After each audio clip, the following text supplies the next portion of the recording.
Hi అండి. అందరూ ఎలా ఉన్నారు? బాగున్నారా? నేనైతే చాలా బాగున్నాను. Welcome back to my channel. ఇక్కడ ఏంటంటే బూడిద గుమ్మడికాయలు చూపిస్తున్నాను కదా, వడియాలు పట్టడం కోసమని బూడిద గుమ్మడికాయలు తెచ్చామన్నమాట. ఇవి వడియాలు పడతాము, బూడిద గుమ్మడికాయ వడియాలు. అయితే ముందు రోజు కోసేసుకోవాలి కదా మనం, సో అందుకే ముందు రోజు కోస్తున్నాం అనమాట. అయితే ఏంటంటే ఇంకా సమ్మర్ వచ్చిందంటే ఇంక ఇదే పని అనమాట. వడియాలు, చింతపండు, కారం, అలాగే మళ్ళీ పచ్చళ్ళు, ఇంక ఇవే అనమాట. ప్రతిసారి ఇవే చూపిస్తుంది ఏంటని మాత్రం అనుకోవద్దు. ఎందుకంటే నేను చేసేది వ్లాగ్స్ అంటే మార్నింగ్ నుంచి ఈవినింగ్ వరకు ఏం చేస్తాను వర్క్, ఇలాంటివే వ్లాగ్స్ అంటే ఇవే అనమాట. ఇవే చూపించాలి కాబట్టి నేను చేసే వర్కే చూపిస్తున్నాను. నేను బయటకు వెళ్ళి వీడియోస్ తీసేంత కెపాసిటీ నాకు ఇంకా రాలేదు. ఫ్యూచర్లో రావచ్చేమో, ఎందుకంటే ప్రస్తుతం వ్యూస్ లేవు, సరిగ్గా సబ్స్క్రైబర్స్ లేదు, వాచ్ టైం లేదు. ఒకవేళ నాకు సక్సెస్ వచ్చి నేను కష్టపడిన దానికి సక్సెస్ వస్తే బయటకు వెళ్ళి వీడియోస్ అవి తీసుకురావచ్చు, అప్పుడు రావచ్చు అంత కెపాసిటీ. ప్రస్తుతం అయితే ఇలాగే కంటిన్యూ అవుతున్నాను. ఇంకా నేను నా ఇంట్లో నేను ఏం వర్క్ చేస్తాను, ఎలా చేస్తాను, ఎలా ఉంటాను, మొత్తం ఇదంతా వీడియో రూపంలో మీకు చూపిస్తున్నాను అంతే. ఇక్కడైతే వడియాలైతే బూడిద గుమ్మడికాయ వడియాలు పడుతున్నాం అనమాట. అందరికీ నార్మల్గా తెలిసే ఉంటుంది. బూడిద గుమ్మడికాయ పైన వైట్ లేయర్ తీసి పీసెస్ కింద కట్ చేసి ఉప్పు కలిపేసుకుని వాటర్ అంతా బయటకు పోయే వరకు ఈరోజు మధ్యాహ్నం చేస్తే రేపు మార్నింగ్ వరకు అలా ఉంచేసామన్నమాట. ఉంచేసి ఇంకా వడియాలైతే చేస్తున్నాం. ఇవి కూడా మాకు కాదు, ఇదెందుకు ఇంత ఎక్కువగా పడుతుంది ఏంటి అని మాత్రం అనుకోవద్దు. ఇవన్నీ మాకు కాదు, ఇవన్నీ అమ్మ వాళ్ళకి పంపించాలి. ఏంటంటే అమ్మ చేసుకోలేదు కాబట్టి ఇంకా నేనే చేసి ఇక్కడ నేనే మొత్తం అన్నీ ప్రిపేర్ చేసి నాకు వీలైనంత వరకు నేనే చేసి పంపిస్తున్నాను అనమాట. అమ్మకి హెల్త్ సరిగ్గా బాగుంటలేదు, అందుకోసమని నేనే చేస్తున్నా. వాళ్ళు పంపించడం కోసం మేము అసలు బూడిద గుమ్మడికాయ వడియాలు అనేది తినం, అసలు నచ్చదంటే గ్యాస్ ప్రాబ్లమ్స్ ఉంటాయి కదా, ఇంకా ఏం తిన్నా గ్యాస్ ప్రాబ్లం అని, డైజెషన్ ప్రాబ్లం అని ఇలా ఉంటుందని అటువంటి ఫుడ్ కొంచెం అవాయిడ్ చేస్తామన్నమాట. అయితే ఇక్కడ ఏంటంటే వెన్న తీస్తున్నాను. అయితే 10 days నుంచి తొరక తీస్తున్నాను అనమాట. ఎప్పుడు తీస్తాను, ఇప్పుడే కాదు, మాకు మ్యారేజ్ అయ్యి మేము సపరేట్ అయిన కాడి నుంచి అలా తీస్తూనే ఉంటాను. తీసేదేమో మిక్సీలో 10 days అలా ఉంచేసి ఫ్రిడ్జ్లో, తర్వాత ఒకేసారి మిక్సీలో వేసి దాని నుంచి మజ్జిగలోంచి వెన్న సపరేట్ చేసేస్తాను అనమాట. అయితే ఇక్కడ నేను ఒక టిప్ చెప్తాను చూడండి. పెరుగులోంచి ఫస్ట్ తొరక తీసి సపరేట్గా పెట్టేస్తాం కదా, పెట్టేసాక ఫ్రిడ్జ్లో పెడతాం కదా 10 days. మీరు మిక్సీ పట్టడానికి 1 నిమిషం ముందు తీసి వెంటనే మిక్సీ పట్టుకుంటే ఇలా గట్టిగా వస్తుంది అనమాట. ఎందుకంటే ఆల్రెడీ కూలింగ్ ఉంటుంది కదా, వెన్న చేతికి అంటుకోదు, అలా గట్టిగానే ముద్దలాగానే ఉంటుంది. ఇది మాత్రం గుర్తుంచుకోండి. కొన్ని వాటర్ పోసి మిక్సీ పట్టేసి మనం ఆ వెన్న వస్తుంది కదా, ఆ వెన్న అస్సలు చేతికి అంటుకోదు. అలా కాకుండా మీరు ముందే తీసి బయట పెట్టేసి 1 గంట సేపు బయట ఉంచేసి అప్పుడు మిక్సీ పడితే కనుక ఆ వెన్న చేతికి అంటుకుపోతుంది. నెక్స్ట్ ఇక్కడ ఇంకో బాక్స్ కనిపిస్తుంది కదా, ఈ బాక్స్ మా ఫ్రెండ్ది అనమాట. తను కూడా పై తొరక తీస్తుంది. అయితే నాకు మజ్జిగ అవసరం అయింది. వెన్న నువ్వు మజ్జిగ తీసేసుకో అని అంది. తన వెన్న కూడా నేనే చేసి మజ్జిగ నేను తీసుకుంటాను అనమాట. ఎందుకంటే మళ్ళీ మజ్జిగలో చల్లమిరగాయలు వేయడానికని తెప్పించాను. ఇంట్లో మజ్జిగ సరిపోవట్లేదు, ప్యాకెట్స్ బయట నుంచి తేవడం ఎందుకు, నా దగ్గర ఉంది కదా ఇస్తాను అంది. సరే ఇంకా తన మజ్జిగ నా మజ్జిగ సరిపోతుంది అన్నట్టుగా ఇంకా వెన్న తీసి తనకి ఇచ్చేసి మజ్జిగ అయితే నేను తీసుకున్నాను అనమాట. ఎలాగో నేను మిక్సీ పడుతున్నాను కదా, నాకు ఇచ్చే, నేను పట్టేసి మజ్జిగ తీసుకుని వెన్న పంపిస్తానని చెప్పాను. అయితే మొత్తం చూడండి, కౌంటర్ టాప్ అంతా హ్యాండ్స్ మొత్తం ఎలా అయిపోయిందో, ఇంకా చాలా బిజీ అయిపోయింది అనమాట. ఆ రోజు ఎంత బిజీ అంటే అవి కొయ్యడం, గుమ్మడికాయలు కొయ్యడం, ఇంకా మొన్నటిదాకా హెల్త్ అవుట్ బాగాలేదు కదా, ఇంకా నాకు ఇంట్లో వర్కే మొత్తం సరిపోయింది. ఇంకా నా తొరక అయితే అయిపోయింది. ఇప్పుడు తందనమాట. కూడా నేను మిక్సీ పెట్టేసి మొత్తం మిక్సీ పెట్టేసి వెన్న తీసి మజ్జిగ నేను తీసుకుంటాను, వెన్నమ్మ తనకు పంపించేస్తాను. ఇక్కడ ఏంటంటే బయట పెట్టేసింది అనమాట తను, అందుకే వెన్న చేతికి అంటుకుపోతుంది. ఇంకా ఎలాగైతే నైట్ చేస్తున్న ఈ పని అంతా మజ్జిగలో మిరగాయలు వేయడం కోసం అనమాట. ఇంత ఇబ్బంది అయిపోయింది. ఎందుకంటే ఫ్రిడ్జ్లో పెడితే అది బాగోదు, అప్పటికప్పుడే వేసేసుకోవాలి. మనకి మార్కెట్ నుంచి తెచ్చుకొని ఎమ్మటే వేసుకుంటేనే బాగుంటుంది. ఫ్రిడ్జ్లో పెడితే మిరగాయ అసలే చల్ల మిరగాయలు వేస్తుంటే అవి అసలే మెత్తగా అయిపోయి ఎలా పడితే అలా ఉంటున్నాయి అనమాట. వాటిని చాలా అపురూపంగా చాలా జాగ్రత్తగా వేసుకోవాల్సి వస్తుంది అనమాట.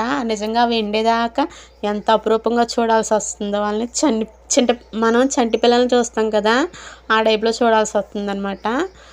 అంత ఇబ్బంది అయిపోతుంది. ఇంక ఇక్కడైతే మొత్తం త్వరగా అయితే మొత్తం తీసి వెన్న తీసి వెన్న సపరేట్ చేసాను. ఇక్కడ లీటర్ పైనే వచ్చింది కదా మజ్జిగ. నా దగ్గర 1.5 లీటర్న్నర ఉందన్నమాట పెరుగు. అయితే అది ఇది మొత్తం కలిపేసి వేసాను అనమాట.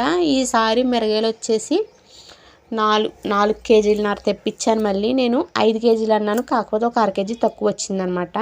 ఇక ఈ బాక్స్ తంది. ఇంకా ఇక్కడ మనం వెన్న తీసాం కదా, అది కూడా గ్యాస్ మీద పెట్టేసి కాసేసాను. మొత్తం ఒక 1/2 కేజీ నెయ్యి అయిందనమాట.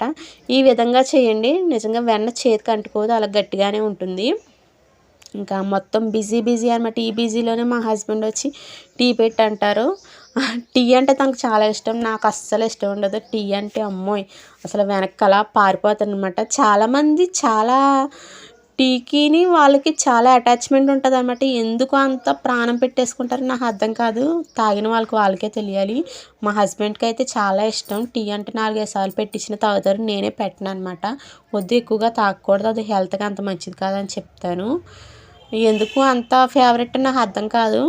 నేను అస్సలు పొరపాటును కూడా అలా నోట్లో కూడా పెట్టుకోను. నాకు ఆ స్మెల్ కూడా నచ్చదు. ఎందుకంటే దాని కోసం తప్పక పెడతాను తప్ప, అంతే. ఇంకా ఇక్కడైతే పెరుగైతే చెప్పాను కదా, మొత్తం ఒక బకెట్లో అయితే వేసాను. అసలు నిజంగా విజిల్స్ ఉన్నాయి. అసలు పొద్దునుంచి తిన్నవి మొత్తం ఎన్ని ఉన్నాయో అసలు క్లీన్ చేయడానికి కూడా అవ్వలేదు, అసలు పని అవ్వలేదు. ఇంకో చూపిస్తున్నాను చూడండి అసలు ఎన్ని ఉన్నాయో. ఇక్కడ అల్లం అయితే రేపు పొద్దుట వడియాల్లోకి అయితే నానబెట్టాను అనమాట. ఎందుకంటే పైన లేయర్ ఉంటుంది కదా, లేయర్ తీసేసుకుని మిక్సీ పట్టుకోవాలంటే నాకు రావు. అంటే అమ్మమ్మ వాళ్ళు పెద్దమ్మ వాళ్ళు ఉంటారు కదా చుట్టుపక్కల వాళ్ళు చెప్పి వాళ్ళు పట్టేశారనమాట. అమ్మమ్మకు కూడా చేయడానికి హెల్త్ బాగుంటలేదు, అమ్మమ్మకు తెలుసు కానీ మర్చిపోయిందంట. ఎప్పుడో చాలా నాళ్ళు అయిపోయింది కదా పట్టి, ఇంక నాకు గుర్తులేదు, ఐడియా లేదని మర్చిపోయిందంట. ఇంకా వాళ్ళని కేకేసి అయితే పట్టించేసాను. పాపం పట్టారు మొత్తం. ఇంకా మొత్తం ఒక పక్క పని చేసుకుంటూ ఒక పక్క విజిల్స్ క్లీన్ చేసుకుంటున్నామన్నమాట. ఏంటంటే కనీసం గరిటె కూడా లేదు. అసలు ఎక్కడక్కడ ఉండిపోయానమాట.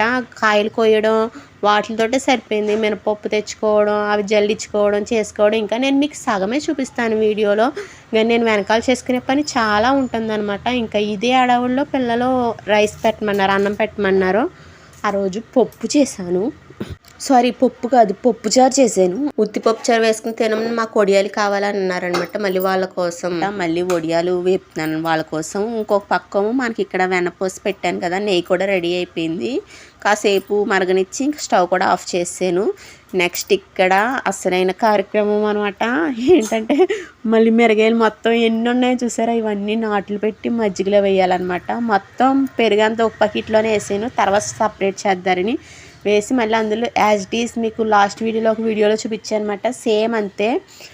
పెరుగులో బాగా నీళ్ళు ఎక్కువ పోసుకుని పలచగా చేసేసుకోవాలి. పలచగా చేసుకున్నాక అప్పుడు ఉప్పు, పసుపు, నిమ్మకాయలు కూడా వేసేసుకోవాలి. నిమ్మకాయ ఎందుకు వేస్తామంటే వైట్ వస్తుందంట. కారం కూడా కొంచెం ఉంటే కారం కూడా పోతుందని వేస్తారనుకుంటా. నాకు తెలిసిన మట్టుకి చెప్పాను. నాకు పెద్దగా ఐడియా లేదనమాట. నాకు తెలిసిన మట్టుకి మీతో షేర్ చేసుకుంటున్నా. నేనేమి పెద్ద వత్తాదనేం కాదు, నాకు అన్నీ తెలుసని కాదు. నేను బయట వాళ్ళని కనుక్కుని, లేకుంటే అమ్మకి ఇలా ఫోన్ చేసి కనుక్కుని వాళ్ళు చెప్పినట్టుగా చేస్తానన్నమాట. అవే మీకు కూడా చెప్తున్నాను అంతే. నాకు పెద్దగా ఏం ఐడియా లేదు ఇటువంటివన్నీ. వాళ్ళు ఎలా చెప్తే అలా చేస్తాను. అవే వీడియోలో మీకు కూడా చెప్తున్నాను. అయితే ఇక్కడ వాయిస్ ఓవర్ అవడానికి నిజంగా ఎన్నిసార్లు ఆఫ్ చేయడం మళ్ళీ ఆన్ చేయడం, ఎందుకంటే విపరీతంగా వస్తుంది దగ్గు అసలు తగ్గట్లేదు. ఏం చేయాలో కొంచెం ఎవరికైనా తెలిస్తే నాకు టిప్స్ కామెంట్ చేయండి. చాలాసార్లు ఆపి మళ్ళీ ఆన్ చేస్తున్నాను అనమాట. ఇంకా అలాగే చెప్తున్నాను. వీడియోలో తగ్గితే బాగోదు కదా, అందుకోసం ఆఫ్ చేసి అలా తగ్గినప్పుడు మళ్ళీ అది కట్ చేసుకోవడం, మళ్ళీ వాయిస్ ఓవర్ ఇవ్వడం, అలా సరిపోతుంది అనమాట. ఇక్కడైతే మొత్తం మిరగాయలు మొత్తం వేసాను అనమాట. ఒకదాన్ని అలా కూర్చుని నాటు పెట్టుకున్నాను ఫినిష్తో. ఇంకా 2 బకెట్లు అయితే వేసాను. ఒక బకెట్లో సరిపోవట్లేదు. ఈసారి 4 కేజీలున్నారు కదా, లాస్ట్ టైం అయితే 3 కేజీలు కాబట్టి ఒక బకెట్లో వేసాను. ఈసారి 2 బకెట్లో వేసాను అనమాట. నిజంగా ఈ పని మొత్తం అయ్యేసరికి నాకు 11 అయిపోయింది. అంత టైం పట్టేసింది మొత్తం పని అయ్యేసరికి. ఇక ఇది అయిపోయింది కదా, ఇంకా వెన్న కూడా కాసాను కదా, అది నెయ్యి అర కేజీ పైనే వచ్చిందనమాట నెయ్యి. ఇంకా నెయ్యి కూడా వడకట్టేసుకుంటున్నాను. ఇది లాస్ట్ టైం కాసింది, ఈసారి మాత్రం బాగా ఎక్కువ డేస్ తీసాను అనమాట. మొత్తం ఎక్కువ డేస్ ఉండిపోయింది. అది మొత్తం అర కేజీ పైనే వచ్చేసింది నెయ్యి. ఇంకా అది కూడా వడకెట్టేసి ఫ్రిడ్జ్లో అయితే పెట్టేసాను. నెయ్యి నేను చాలా ఇష్టంగా తింటాను. ప్రతి దాంట్లో నెయ్యి వేసుకుంటాను అనమాట. మా హస్బెండ్ అలా వేసుకోకు దగ్గు వస్తుంది అంటారు, కానీ నేను వేసేసుకుంటాను అనమాట. ఇక చూసారా ఎంత వచ్చిందో. ఇదంతా ఫ్రిడ్జ్లో పెట్టేశాను. ఇంకా మొత్తం ఇదంతా అయిపోయాక ఇంకా ఫ్రెష్ అయిపోయాను. ఫ్రెష్ అయిపోయాక పొడికినే ముందు ఒడియాల్లోకి మినపప్పు నానబెడుతున్నాను అనమాట. అయితే మినపప్పు 3 కేజీలు తెచ్చాను. 7 కొంచాలు వచ్చినట్టు ఉన్నాయి మొత్తం ముక్కలు, కోసిన ముక్కలు. అయితే 3 కేజీలు మినపప్పు తెచ్చి పొడికినే ముందు నానబెడుతున్నాను అనమాట. మార్నింగ్ మనం లేచేసరికి నానిపోయి ఉంటుంది కదా అన్నట్టుగా పొడికినే ముందు నానబెట్టేసి వాటర్ పోసి మంచినీళ్ళు పోసి నానబెట్టేసిన. అయితే ఇక్కడ మాకు సాల్ట్ వాటర్ అనమాట, అంటే బోర్ నీళ్ళు. అయితే నేను బయట నుంచి వాటర్ కొనుక్కు తెచ్చుకుంటాం మేము తాగడానికి. ఆ వాటర్ పోసి నానబెడుతున్నా. అమ్మమ్మ అవే పోసి నానబెట్టమంది, ఎందుకంటే బాగా ఉరుమవుద్దని చెప్పింది. సో అందుకే అవే పోసి నానబెడుతున్నాను అనమాట. 11 అయిపోయింది అప్పటికే టైము, ఇంకా పడుకోవడానికి అవ్వలేదన్నమాట. అయితే ఒక దాంట్లో అయితే మొత్తం సరిపోదు కదా, అందుకోసం రెండు దాంట్లో అయితే నానబెడుతున్నాను. చిటిగిన్లోను ఆ టబ్లోను రెండాటిలో వేసి నానబెడుతున్నాను అనమాట. నాకైతే ఈ వడియాల గురించి కొంచెం కూడా ఐడియా లేదు. ఇంకా మా వాళ్ళు ఎలా చెప్తే ఇంకా అలా చేశానంతే. ఇంకా రేపొద్దుటే ఇది మొత్తం రుబ్బాలన్నమాట. మొత్తం పిండి మెత్తగా రుబ్బాలంట. రేపు ఉంటుంది అసలైన పని. ఈ 2 డేస్ కష్టపడితే వడియాలు అయిపోతాయండి, గుమ్మడి వడియాలు. ఇంకా పట్టుకెళ్ళిపోతారనమాట. రేపొద్దుట వడియాల్లోకి అల్లం కూడా మిక్సీ పట్టేసి రెడీగా ఉంచమన్నారు. తెల్లవారుజామున అల్లం ఇలాగ పై లేయర్ తీయడం కుదరదు కదా, అందుకోసమని నైటే తీసేసుకున్నా. పాపం మా హస్బెండ్ కూడా హెల్ప్ చేశారు నాకు ఈ లేయర్ తీయడానికి. అప్పటికే చాలా నీరసం వచ్చేసింది. ఇంకా నేను హెల్ప్ చేస్తానని పాపం హెల్ప్ చేశారు. ఇంకా ఇద్దరం కలిసి అయితే మొత్తం పై లేయర్ అంతా తీసి కడిగేసి నానబెట్టేసి పక్కన పెట్టేశాను అనమాట. ఇంక ఇది అలా ఉంచేసాను. అప్పటికి నేను ఇంకా ఫ్రెష్ అవ్వలేనట్టున్నానండి. లేదు, నైటీతోటే ఉన్నాను, అంటే ఇంకా ఫ్రెష్ అవ్వాల. తర్వాత మనం పీసెస్ గుమ్మడికాయ వడియాల పీసెస్ వాటర్ బయటికి రావడానికని చీరలో కట్టి ఉంచాం కదా, అవి వాటర్ మొత్తం బయటికి పోవాలి కదా. అయితే అప్పటి వరకు బయట పెట్టాం. ఇంకా పడుకుంటాం కదా అని పట్టుకొచ్చి లోపల పెట్టేసి పైన రాయి అయితే పెట్టేసాను అనమాట. చాలా పెద్ద మూట అయింది, నేను వీడియో తీయలేదు కానీ వాటర్ మొత్తం బయటకు పోయేసరికి ఇంత చిన్నది అయిపోయింది అనమాట. అసలు మేము 3 రాళ్ళు పెట్టాము, అంటే ఈ రాళ్ళు 2 ఇంకొక రాయి కూడా పెట్టాము, పెద్ద రాయి. అది కూడా సరిపోలేదు అనమాట, అంత పెద్ద మూట. అయితే అది మొత్తం వాటర్ మొత్తం బయటకు పోయేసరికి ఎంత చిన్నది అయిపోయింది అనమాట. మీకు వీడియోలో చూపించిన కాయలే కాదు, మళ్ళీ తాతయ్య వెళ్ళి తీసుకొచ్చారనమాట. ఇది నా రోజు మొత్తం ఇలా ఉంది, అసలు ఎంత బిజీగా గడిచిందో. సో వీడియో అయితే ఇదేండి. మీకు నచ్చితే లైక్ చేసి కామెంట్ చేయండి. Thanks for watching. See you all.